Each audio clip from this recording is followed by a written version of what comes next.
السلام علیکم پیارے بچوں، آج میں آپ لوگوں کو اللہ تعالیٰ کے ایک بہت ہی پیارے نبی حضرت یحییٰ علیہ السلام کی کہانی سنانے جا رہی ہوں۔ حضرت یحییٰ علیہ السلام کے والد حضرت زکریا علیہ السلام اللہ تعالیٰ کے نبی تھے۔ ان کی کوئی اولاد نہیں تھی اور وہ بہت بوڑھے ہو رہے تھے۔ انہوں نے اللہ تعالیٰ سے دعا کی کہ انہیں ایک نیک بیٹا عطا ہو۔ اللہ تعالیٰ نے ان کی دعا قبول کی اور فرشتوں کے ذریعے انہیں خوشخبری دی کہ انہیں ایک بیٹا ہوگا جس کا نام یحییٰ ہوگا۔ یحییٰ علیہ السلام بچپن سے ہی بہت سمجھدار اور نیک تھے۔ اللہ تعالیٰ نے انہیں بچپن میں ہی علم اور حکمت عطا کی تھی۔ وہ ہمیشہ اللہ تعالیٰ سے ڈرتے تھے اور ان کی عبادت کرتے تھے۔ وہ لوگوں کو نیکی کا حکم دیتے تھے اور برائی سے روکتے تھے۔ انہیں توریت کا گہرا علم تھا اور وہ لوگوں کو اس کی تعلیم دیتے تھے۔ وہ بہت سادہ زندگی گزارتے تھے اور دنیا کی چیزوں سے دور رہتے تھے۔ حضرت یحییٰ علیہ السلام کی شہادت کیسے ہوئی؟ حضرت یحییٰ علیہ السلام کی شہادت میں مختلف روایات ہیں۔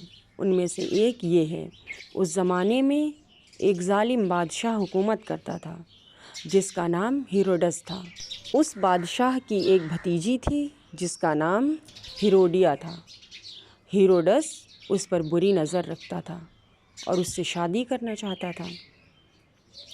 حضرت یحییٰ علیہ السلام اللہ تعالیٰ کے نبی تھے اور لوگوں کو نیکی کی طرف بلاتے تھے۔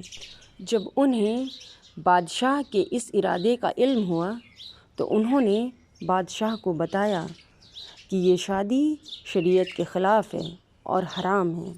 ہیروڈیا کو حضرت یحییٰ علیہ السلام کی یہ بات بہت بری لگی۔ اس نے بادشاہ کو اکسایا کہ وہ حضرت یحییٰ علیہ السلام کو قتل کر دے۔ ہیروڈس پہلے تو ہچکچایا، لیکن ہیروڈیا کے مسلسل اصرار پر وہ راضی ہو گیا۔ ایک دن ہیروڈیا نے بادشاہ سے کہا کہ اگر وہ حضرت یحییٰ علیہ السلام کا سر کاٹ کر اسے تحفے میں دے گا تو وہ اس سے شادی کر لے گی۔ ہیروڈس ہیروڈیا کی محبت میں اندھا ہو چکا تھا، اس لیے اس نے حضرت یحییٰ علیہ السلام کو گرفتار کر کے ان کا سر کاٹ دیا۔ حضرت یحییٰ علیہ السلام کی شہادت ایک بہت بڑا ظلم تھا اور اللہ تعالیٰ کو یہ بات بہت ناپسند ہوئی۔ اس واقعے کے بعد ہیروڈس اور ہیروڈیا دونوں بہت برے انجام سے دوچار ہوئے۔ تو پیارے بچوں، اس کہانی سے ہمیں یہ سبق ملتا ہے کہ ہمیں ہمیشہ حق بات کہنی چاہیے، چاہے اس کا نتیجہ کچھ بھی ہو، اور یہ کہ ظالموں کا انجام ہمیشہ برا ہوتا ہے۔